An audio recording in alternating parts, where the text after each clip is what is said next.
Hey everyone, welcome to the Capital City Bourbon Show. This is your host Luke, and I'm here with my co-hosts Alex and John. We're thrilled to be here with you all today, so grab yourself a glass of whiskey and come join us on the porch.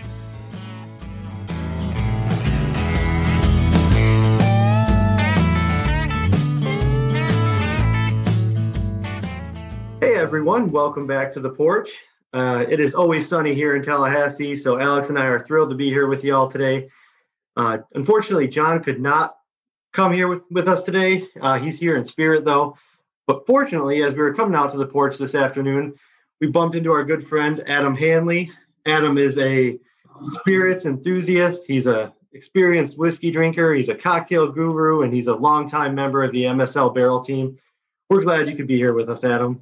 Thank you very much for having me. That is the nicest way to put a heavy drinker that I've ever heard, so I thank you kindly.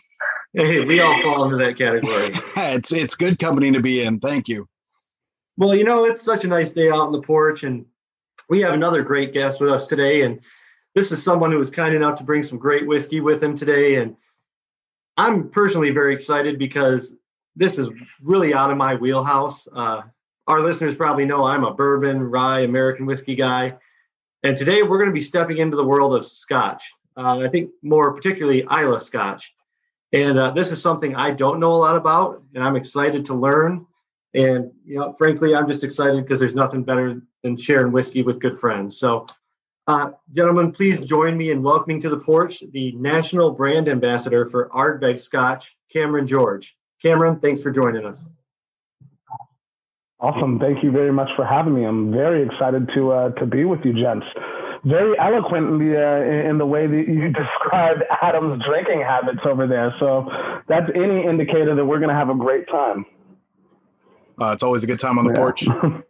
Yeah, we don't ever come away from the porch upset or disappointed. You know. I'm excited to be here. We always have the whiskey with us, and that's all that matters.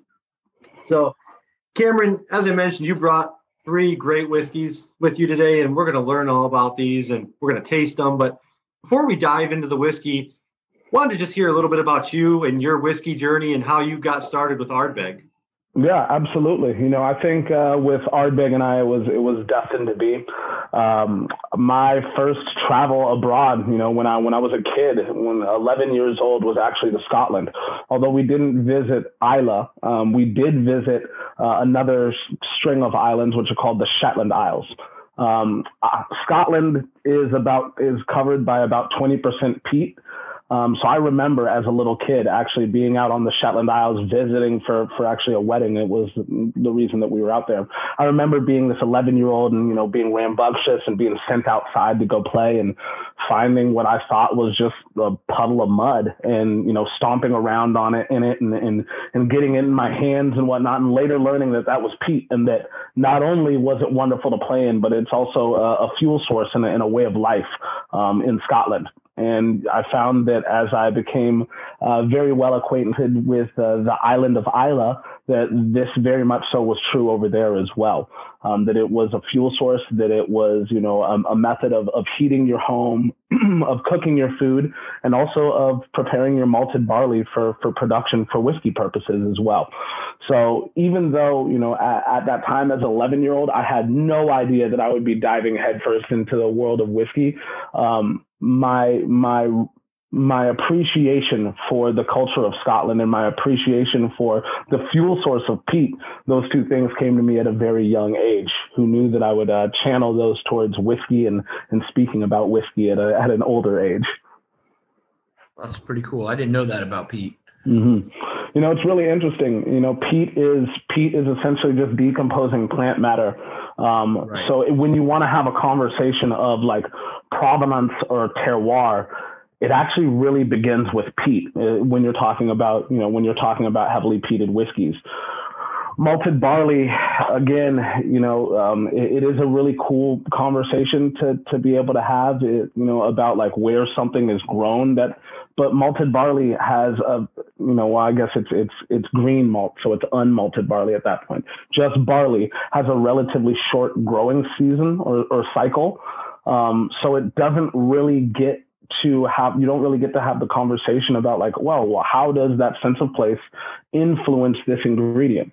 You get thousands of years of that conversation when you talk about peat, right? Because it's essentially decomposing plant matter that has lived in that one exact place for decades and decades and decades and decades.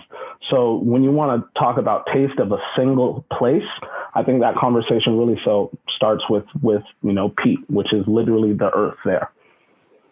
Wow. Mm-hmm. Well, all this talk of peat is making me thirsty. Right, let's do it. And yeah. I find with these, it's just so much better to get the whiskey in us as quickly as possible, because then you can focus on how handsome I am and how funny I am after we get to the whiskeys, right? Those things, obviously, those will be the next things up, right? Thanks, gents. Oh, absolutely. Thank you, gents. Yep. So what's this first one we're going to dive into? So this is Ardbeg 10-year. Whenever I want to elevator pitch somebody on Ardbeg, this is the whiskey that I start with. Because we couldn't make any of the other whiskeys if we didn't make whiskey in this style. And I actually got to shout out your friends. I see a lot of bourbon on the back bars behind you guys. Like, I see a lot there. So I have to shout out the fact that Ardbeg 10-year relies heavily on ex-bourbon cask. There is no sherry cask. There is no secondary maturation, nothing like that going on in Ardbeg 10-year. This is all Ardbeg new-made spirit, fresh off the still, going into first, second, and maybe a little bit of third fill ex-bourbon cask, cheeky third fillers, what we would kind of refer to those as, and allowed to age and mature for 10 years. Maturation on Islay is very different than you are used to in Kentucky bourbons, right? Maturation on Islay maturation in Scotland actually happens slower than it does in Kentucky due to obviously temperature, air pressure, all of these different, and just microclimate in general, right? So Islay is actually pretty unique because Islay sits off the southwest side of Scotland. And what that means is that it actually benefits from some pretty wonderful tropical trade winds. So Islay actually is a little bit warmer year round than the rest of Scotland. So theoretically, maturation on Islay happens just a little bit faster on Islay than it does on mainland Scotland. What that means for Ardbeg is, in addition to picking up all of those indicators of taste of place and provenance, that salty kind of umami aspect, that means that Ardbeg actually really gets to interact with these first, second fill, and maybe a little bit of cheeky third fill ex-bourbon barrels, which kicks up a lot of that toasted coconut, a little bit of that dill and fennel, all classic kind of key identifiers for ex-bourbon casks that work. But it also allows Ardbeg's new make spirits to still sing through. At Ardbeg, we have one of the more unique production processes. The stills at Ardbeg are very strange. The spirit stills at Ardbeg have what's called a purifier on them. So it allows us to get a little bit more copper contact. So while all of those aforementioned, wonderful barrel notes like toasted coconut, dill, fennel, all of those things like creme brulee and wonderful notes like that from ex-bourbon are still present, you still have Ardbeg's core DNA, which is actually quite light. Think apple peel and lime zest, things like that. It's a very complex whiskey in addition to being heavily peated. Mm-hmm. Well, yeah, so my first comment with this, and again, I'm a novice when it comes to Islay, but as a bourbon and rye drinker, I see this in a glass and I look at it and I say, wow, that is extremely light. Mm-hmm. I can't believe that's 10 years old, because it's really just, very clear and just that slight, amberish hue to it. But, by all means, that does not mean it's light on flavor. Mm-mm. It's not. It's really paradoxical. Ardbeg is a really weird place, and it's a really strange whiskey, and I love it for that fact, right? The nose can be so can be so forward. To be honest with you, the nose on Ardbeg is very pronounced. There is a very light kind of ethereal bouquet that comes forward, but you also do get a lot of that big, heavier kind of almost like lipid, like smoke on the nose. And then when you're looking at this whiskey, you nailed it. This light kind of pale, almost auric gold color is what we say about Ardbeg 10, auric gold, right? And that's because Ardbeg, for some strange reason, can really take it can kind of it can stand up to the weathering that the cask wants to, put onto it. Obviously, with whiskey, when you come off of the still, whiskey has no color. So 100% of the color, unless you're using E150A, which is caramel coloring, which is legal in single malt Scotch whiskey, unless you're using that, 100% of the color is going to come from the cask. Ardbeg, for some reason, is very rough and kind of ready. It can take a punch or two. It's a great boxer, right? It's got a good chin. So that coloration doesn't necessarily get as dark and rich on Ardbegs. So around 10 years, you'll see that they have this very pale auric gold. And that'll actually start to change as well when we move through some of the other whiskeys, because we're folding in different components.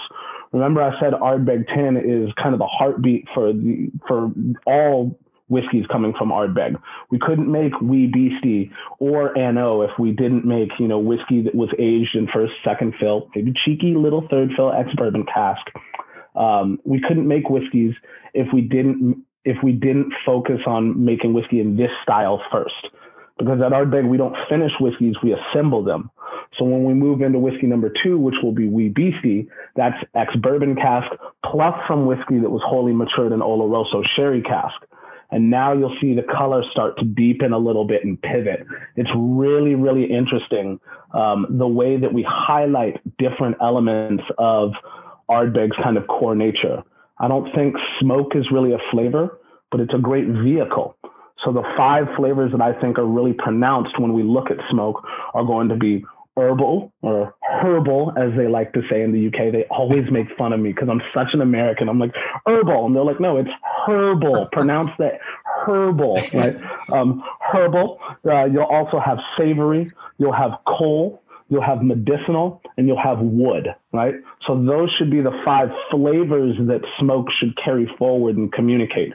Smoke isn't really a flavor in and of itself. Think about barbecue. Yeah. I mean, I definitely get that solid, bold smokiness right on the nose. And, I live right by the beach here in Florida in Destin. And I mean, it definitely tastes like you're gulping in a nice breath of ocean salt water, and like I can definitely feel like this slight bitterness of like biting a lemon peel kind of. Mm-hmm. I mean, it's quite incredible. I mean, just like Luke, I'm my expertise lies in bourbons, American whiskeys, and various blends of that nature. And it's kind of interesting to walk through this. Now with the peat, what part of the process does the peat really play in? Is it in the distillation side? Is it being added into the barrels after it's filled for aging? How does that come into play? Yeah, that's a great question. Great question. So like we had discussed, peat, decomposing plant matter that essentially makes up that really represents the earth from which it's hewn, right? Peat bogs on Islay are incredible to walk through. They're a pain. You're going to need what's called welly boots, these almost like knee-high boots that you tromp through these peat bogs in. And you need them, because if you're just wearing like combat boots or like, Timberlands or something like that as well, you might lose your shoe. Like it's coming off in there. It's so funny. Going for a walk, like walking a mile in a peat bog, it feels like doing it in quicksand. And so these peat bogs, the one on Islay that Ardbeg primarily uses is called Castle Hill. There's another one called Gartbreck as well, that is a pretty famous peat bog as well. So the peat is hewn and it's cut in these like essentially long rectangles, and it's left out in the fields to dry. And they basically build these like almost little castles out of them, right? Like 2-foot high castles, and it allows them to get even airflow, right? So you see these little peat stacks basically all across the island. It's really interesting. It's kind of funny. So you'll basically leave it out there to dry a little bit, and that's to just ensure that the exterior gets hard enough to be able to move it without it really breaking, right? Because you don't want super crumbly peat. You want bricks of peat. So then it's moved to what's called Port Ellen Malting Facility, which is where Ardbeg gets all of its malted barley for our production purposes. So there are quite a few distilleries on Islay now. At its height, Islay would have had over 26 distilleries. Now there is Ardbeg, Lagavulin, Lefroy, Bunnahabhain, Kilchoman, Ardnaho, Bowmore, and who am I forgetting all the way over there? Bruichladdich, obviously. Yeah, our good friends at Bruichladdich. So there are 8 of us now, right? 7 of the 8 distilleries get their malted barley from Port Ellen Malting Facility. So it's a large operation and it's huge. When you fly in, it's the tallest building on Islay, hands down. It's massive. It's actually quite a small malting facility in the grand scheme of things, to be honest with you, though. So at this malting facility, they use what's called drum maltings. So what happens is they will take this unmalted barley, this green barley, and they will steep it. They'll add water to it. And they'll actually do this twice. They'll add water to it twice. And they'll allow it to essentially sit. That's going to awaken a lot of the starch within the grain. And we need that starch to start to convert to sugar during the germination phase. Right. So now the trick is to germinate it. Right. So you need this little seedlet to say, all right, it's springtime. I got to put down roots. Right. So it starts to do that. And you see these rootlets start to grow out the bottom of the seedlet. The drums that you've now moved that malted barley to rotate very, very slowly. But they do rotate to make sure that the rootlets don't cluster together and that it all kind of, becomes one mash. Right. So then after the rootlets have done their thing and that starch is now converted basically into sugars that will feed the yeast during your fermentation phase. Now you need to stop it. So you have to apply heat. So an unpeated whiskey distillery or a non-peated whiskey distillery like the Glenmorangie, our good friends at like Glenlivet, Mortlock as well, all of those distilleries, they will essentially use hot air to dry that malted barley out. At a peated whiskey distillery, you're going to use peat, obviously. So through the first 16 hours, you use peat, you burn this peat, and it is essentially creating a little bit of heat, but a lot of smoke. And that smoke is a vehicle for essentially these hydroaromatic compounds, which are called phenols. That's what our palates are registering as different, as different kind of signifiers of smoky elements, right? So it's these phenolic compounds. Ardbeg wants a phenolic parts per million of between 55 and 65 parts per million. That makes us the most heavily peated whiskey in regular production. There are distilleries that will once in a while produce a whiskey, that uses a more heavily peated malt. But Ardbeg uses the most heavily peated malt for regular production. We've also done whiskeys that are more heavily peated as well. This is one called Supernova that I'm holding up to the camera as well, plus 100 parts per million here. Right. So after that first 16 hours, then you switch to your secondary heat source, you dry it out. And if it registers at over 55 parts per million, when Colin Gordon, the distillery manager at Ardbeg, gets that phone call and they say, hey, we've got, some malted barley for you. It's over 55. Send it on over. Let's do it. If it's under 55, we're not taking it. If it's over 65, we'll still take it. Absolutely. But then you move into, processing the grain at the distillery, mashing, which is basically creating the wort, fermentation, and then distillation. That's very interesting. Oh, that's super interesting. I figured they were just soaking it in a bunch of, peat somewhere instead of burning them. That makes so much sense. And if you want to get really nerdy with it as well, the super weird thing, this is what makes me so happy to speak about peated whiskeys, because they're such an enigma, because it's like you prove one thing right and you disprove 2 other things, right? They're paradoxical like this. And I think Ardbeg as well behaves in this nature. So one of the things that I find really interesting with phenols is that there's an attrition throughout the process. So even though Ardbeg starts with 55 parts per million plus, right? Throughout the process, you're going to lose phenolic compounds at every single step, from moving the malted barley out of the malting facility to Ardbeg. You'll lose some. When you crush it up into grist, grit, and husk, to produce the wort, you'll lose some. During fermentation, you'll lose some. During distillation, you'll lose a lot. And then during maturation, you'll lose some, but you'll also introduce others via wood, via oak, right? Because there are phenols that can be gleaned and gained from the interaction of new made spirit and oak. But overall, you're going to lose phenols every year that whiskey is in barrel. So when you get into older whiskeys that are heavily peated, they may seem less smoky, with air quotes, because I don't like that word very much. They may seem less smoky, but it's actually just different elements at the maturation that are pronouncing themselves more, right? It's really cool to see the arc of peated whiskeys. Right? Well, so this next one, I want to push into this one because this one I haven't ever tried, but I was nosing for a while, and this nose is really throwing me here. So I definitely want to dive into it and see what everyone else thinks. And this is the Wee Beastie, which I think is aptly named just from smelling it. And this is a 5-year, correct? 5 years old. I gotta say, now that we're one whiskey down, I'm just gonna say I'm good at my job. I set us up with a conversation of age right there, and it's like I knew where we were going. Yep. Because I did know where we were going. Whiskey number 2, Ardbeg Wee Beastie. Now we get to have a conversation about what younger age statement whiskeys are going to look like and how those phenolic compounds are going to pronounce themselves vivaciously at this youthful age, because we haven't had as much of that attrition, right? Because I'm not a math major. Actually, I didn't even graduate college. But I know that 10 divided by 2 is 5. So this is half the age of the 10-year-old whiskey.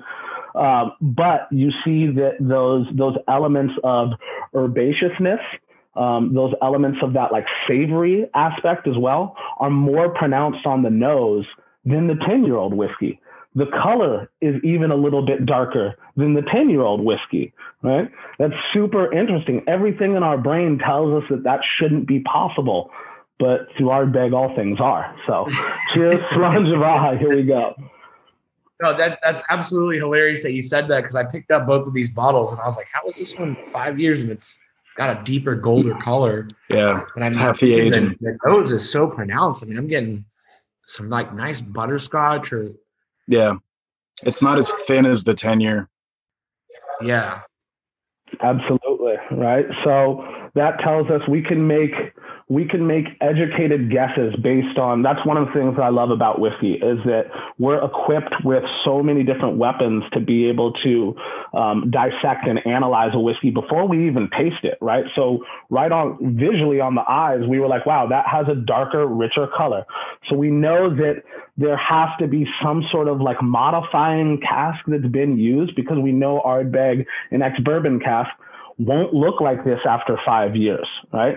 And this is only a slight step up in terms of ABV, 47.4, as opposed to the 10-year, which is 46. So we know that it's not the proof that's really doing that for us either. So we have to theorize that there's probably a secondary cask that's being utilized in this. So for the sake of Wee Beastie, it's Oloroso sherry cask, right? So that Oloroso sherry cask sees spirit wholly matured in it, and then that's combined or blended or vatted, whatever term you want to use, even though this is still by definition a single malt Scotch whiskey, right? In all whiskeys, there's an element of blending unless it's a single barrel, right? You're taking casks and you're putting them together, right? So you take some ex-bourbon cask and you take some Oloroso sherry cask all over 5 years, and you put those things together and you have Ardbeg Wee Beastie. I actually got to be involved in the production of this product as well, which was really cool. Essentially, the whiskey creation team sent 5 batches of whiskey. So batch A would be like 50% ex-bourbon, 50% Oloroso. Batch B, 60-40, 70-30, and then 60-40 the other way, 70-30 the other way. And then each of those 5 batches had 5 whiskeys ranging from cask strength all the way knocking down to probably about 46% alcohol by volume.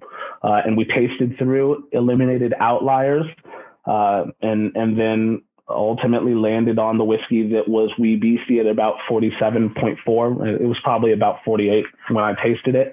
Again, it was all blind. I had no idea what I was tasting. And then we ended up with 47.4% alcohol by volume, Oloroso, and the ex-bourbon cask. Beautiful whiskey. Adam, what do you think of this one?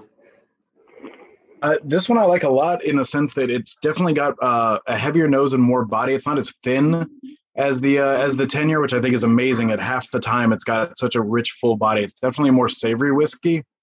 I'm really enjoying the notes on it. Like just a heavier, like thicker mouthfeel. That's really, really good. Yeah, for this one, for me, that umami character is more present. Very savory and. Savory is a good word for it. It's really lingering too. I like that finish, how it just kind of, even, I waited a minute or two after taking a sip and it was still kind of lingering in the back of my palate there. And yeah, it doesn't taste as green as the 10-year. You don't get as much of that like green apple kind of lime flavor. It's definitely got like a heavier, butterier flavor to it. Like you definitely taste a lot more of that like stone fruit, burnt cherry kind of flavor. Which is really coming through. It's really nice. And I think for a bunch of bourbon drinkers, this is a little closer to what we're used to. Absolutely.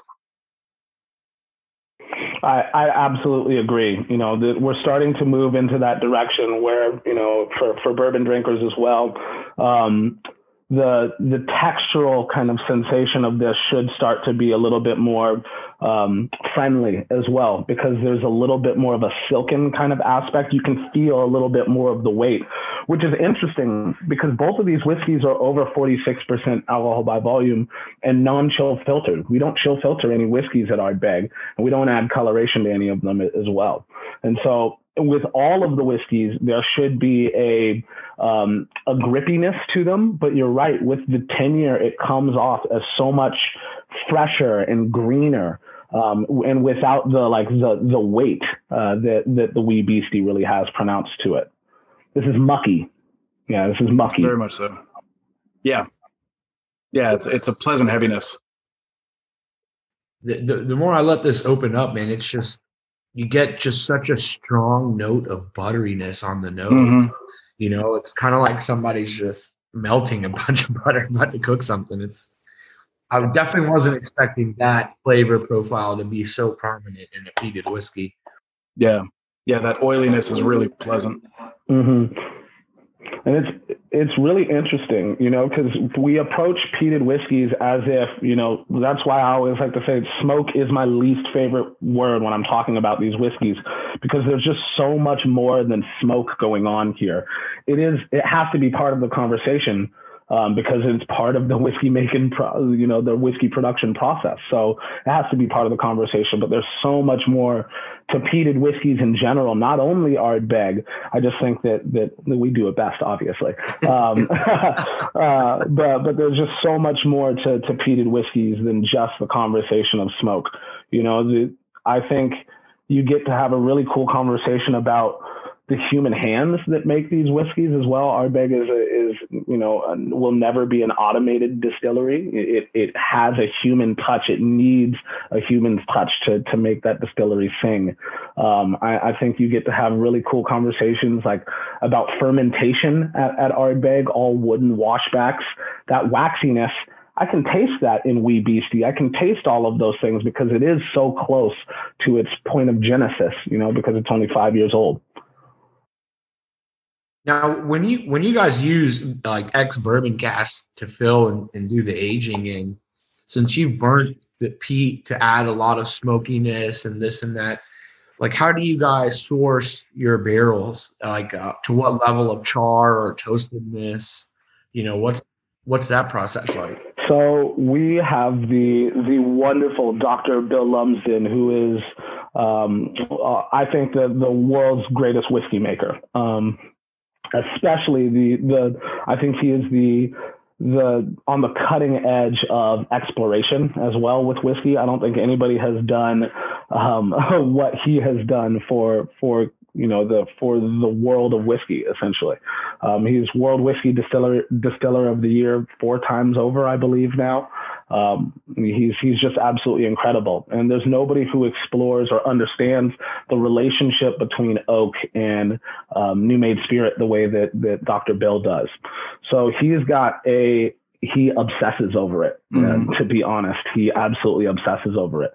So both Ardbeg and Glenmorangie run pretty strict cask regimens. He spends a lot of money a year on oak. The oak budget is insane. We have a long-standing relationship with the Brown-Forman Company. You can actually go back in Ardbeg's, history and see that there were distribution rights here in the U.S. or that Brown-Forman helped with distribution at periodic points here in the U.S. as well on behalf of the brand. So there's a great working relationship that also benefits us because the Brown-Forman cooperage is one of the only whiskey producers in the world that actually owns its own, American oak cooperages. Right. So they make their own American oak whiskey barrels. And having a relationship with them allows Dr. Bill to explore designer casks, but also ensure that he will get the exact cask that he's looking for Ardbeg and Glenmorangie as well. So if you walk around at Ardbeg, you'll actually see on the casks themselves, there's a little rivet that'll say BF on most of the casks, as long as they're ex-bourbon. Yeah. Cool. So we got one more whiskey with us today, and I don't even know how to pronounce this, so I'm going to let someone else do it. I've never heard 4 letters be more mispronounced in my entire life. Let me give it a crack here. Is it Anoa? Close. It's like saying I know, but with a Scottish accent. I know. All right. Ardbeg, I know. This is our first non-age statemented whiskey of the evening or the afternoon, depending on where and when you are listening to this, right? Always 5 o'clock on the porch. Yeah, exactly. Always 5 o'clock on the porch. I like this mentality. I'm here for the porch mentality. So Ardbeg Anno is a wonderful, wonderful whiskey and our first step into the world of non-age statemented whiskeys. What did you do with the number on the front? Don't worry. I would say that the number on the front is not necessarily the star of what's happening in any great bottle of whiskey. I would love the Ardbeg 10 year if it was 11 or 12 years old, or if it was 8 years old. If it tasted like this, I would love this whiskey. No matter what the age was on Ardbeg Wee Beastie, I would love that whiskey because it's a well assembled and put together whiskey. Having a series of non-age statemented whiskeys has allowed Ardbeg to be flexible and be creative. This is a distillery that has been on a roller coaster ride throughout history. Setting its roots down legally in 1815.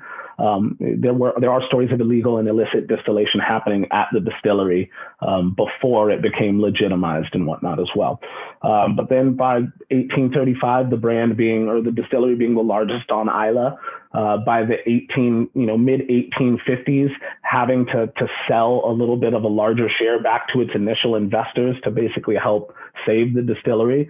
And then by the 1880s, making like 1.2 million liters of spirit a year, so a lot of a roller coaster history. And then in 2016, again, we were only making 1.2 million liters of spirit. So it's a huge gap right there. So this brand has been on a crazy, crazy roller coaster. And when it was revived in 1997, there wasn't a whole lot of old whiskey around. So we knew that we wanted to build a portfolio of whiskeys, and to do this, we needed to be able to be creative. So whiskeys like Ardbeg Ugadal and Corey of Wrekin and our committee releases that were released to hit specific flavor profiles, not necessarily age statements, started to come around. Ardbeg Anno was the most recent, core range extension until we released Ardbeg Wee Beastie. Anno came out in 2017, and it is a very complex dram. I think it's one of the most complex that we've got.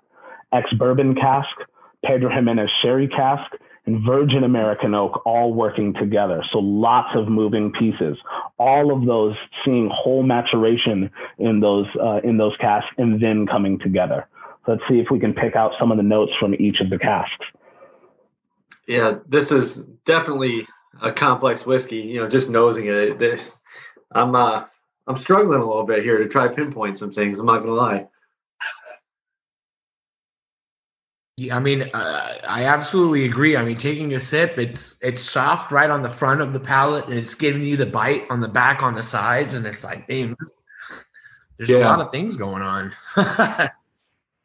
Yeah, super long finish. You definitely taste some of that, like a little bit of raisiny thing going. I think probably from the Pedro Jimenez sherry casks, because I taste that like it's almost like the sourness of raisins, but like soaked in honey, because there is a honey sweetness in here as well that's really, really pleasant. And I think that's what's helping that long finish. I think for me, I'm picking up more of that virgin American oak, just that fresh, oak flavor. I'm struggling to describe it here, but I'm definitely picking that up mid palate. Yeah. Mm-hmm. It's almost got that, almost like a green wood flavor to it. When you like first cut into a log for firewood, that smell is almost how this tastes. It's got like a real green wood flavor to it. These are all awesome tasting notes, and this is one I thought that would be great to end on as well, especially knowing that the three of y'all are primarily bourbon fans and bourbon drinkers.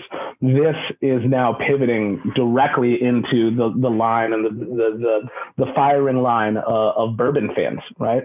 Because it has something, the familiarity with that virgin American oak will give you a lot of that texture that American whiskey fans are very fond of, that softness that Alex mentioned immediately.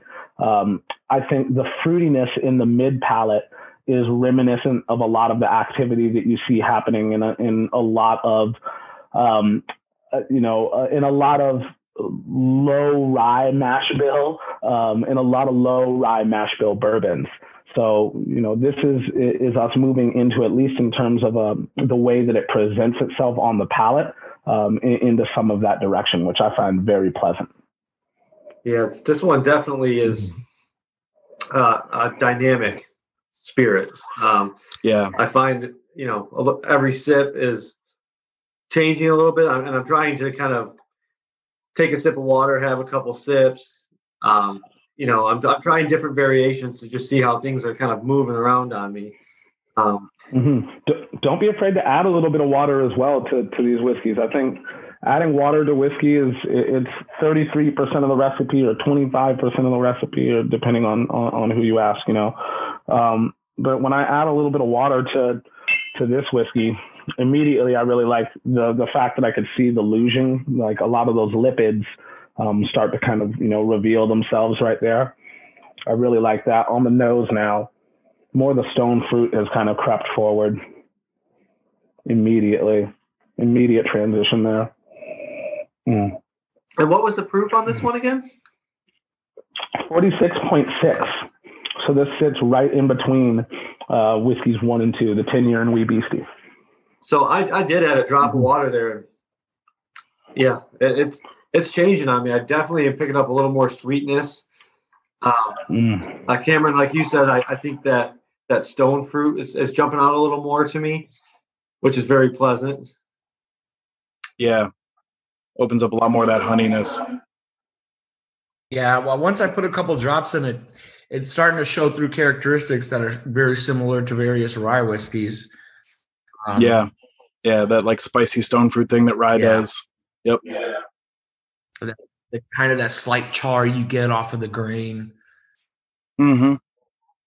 And I don't know if my palate's just getting acclimated to it, but we were talking about, like, at least for nosing it, you're talking about smoke as not being its own characteristic, and that seems a lot less pronounced on this one. You don't get as much of that, like, it's not as redolent of like fresh barbecue as the others, definitely picking up a lot more of the char on the palate than you are on the nose. Absolutely. I think it's very interesting that, as that happens, as it's probably dual fold, right? It probably is some of the some of the more volatile esters in the glass of whiskey simply blowing off. But then also this is whiskey number 3, and each of these whiskeys has a unique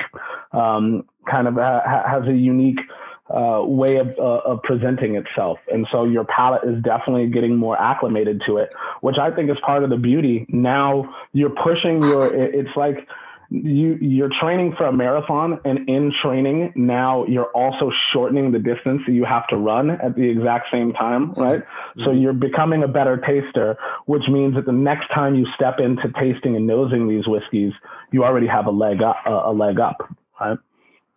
Mm-hmm. So, boys, we've been sitting on the porch drinking these 3 whiskeys. I always like to do this just to see if we can ever find a consensus. What do y'all think? What's your favorite? I mean, I'm not going to lie. I'm going to have to go with that Wee Beastie. You know, it had that thickness of a syrup, that full mouthfeel. You know, it had the sweet caramelly butteriness. I mean, it just had a bunch of things going on that I absolutely was not anticipating, and it worked. Adam, what about you? I got to play follow the leader here. I was really impressed by the Wee Beastie. The flavors in that, the characteristics are everything that I was looking for. I like the depth and the volume of that whiskey so much. Like Alex said, it was the perfect blend of it has that softness up front. It's got a lot of flavor. It really just hit my palate just right. That's my vote. I got to go with the Wee Beastie. Well, I hate to break from the group here, but I got to go with the NO. Yeah, that was such a dynamic profile, and frankly, I still haven't figured it out. But that's what I love in a whiskey. I love just that constant challenge and that constant progression of the profile. I was starting to pick up those different cask presence in the whiskey, and that is my favorite thing. Cameron, what about you? Do you have a favorite? Yeah, I have to go with the 10-year. The 10 is and will always be my favorite whiskey. Whenever I think about the place that is Ardbeg, it is immediately that whiskey. I mean, the memories that I have of standing out at the dock at Ardbeg, because usually when I go over to Islay, I'm usually lucky enough to actually stay at the distillery itself. And so late night, standing out, watching the sunset on a good day on Islay, you can actually, from Ardbeg, you can actually see Ireland, which is like about 18 miles as the crow flies away. So when I think about Ardbeg, it's hanging out on that dock as the sun sets after just eating way too much food, and just sitting out there. Life just kind of stands still, and I'm just drinking responsibly Ardbeg 10-year out of the bottle, and it's my ultimate memory, and that's the ultimate whiskey for it. That's why it says the ultimate Islay single malt on the bottle. Is that your way of inviting us to Ardbeg? Absolutely, absolutely. I will tell you, it is going to Islay. There's a spiritual energy on that island the second that you step foot on that place. I've never really felt anything like it. The connection that all the people have together. There's only 3,000 people on the island.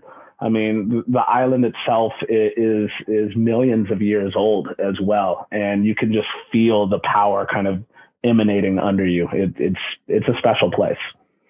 Very cool. Well, I'm sold. I'll leave a note for my wife, and let me throw a couple things in a bag. I'll be on my way. We'll bring some American whiskey to trade and make ourselves a time. Absolutely. Definitely do that. You run into some people in the pub and tell them that you brought some cool American whiskeys. You're going to have, get ready for a long night. You'll be up. Yeah. Yeah. I have a feeling since we're starting with this great whiskey right now, we're going to have a long night anyway. So yeah, that's okay. Yeah. Absolutely. Well, Cameron, we can't thank you enough for joining us on the porch today and sharing all these great products and your story and all this input. Like I said, personally, this was extremely informative to me. I feel like I know more about Islay whiskey after 40 minutes sitting here than I ever thought possible. And I can't thank you enough for that. 100%. I absolutely agree. This was definitely an educational experience. 100%. Of course. Yeah. Cheers. My pleasure. All right, everyone. Well, thanks for joining us on the porch again. We appreciate it. And Yes. we look forward to seeing you next time. As always, cheers. Cheers.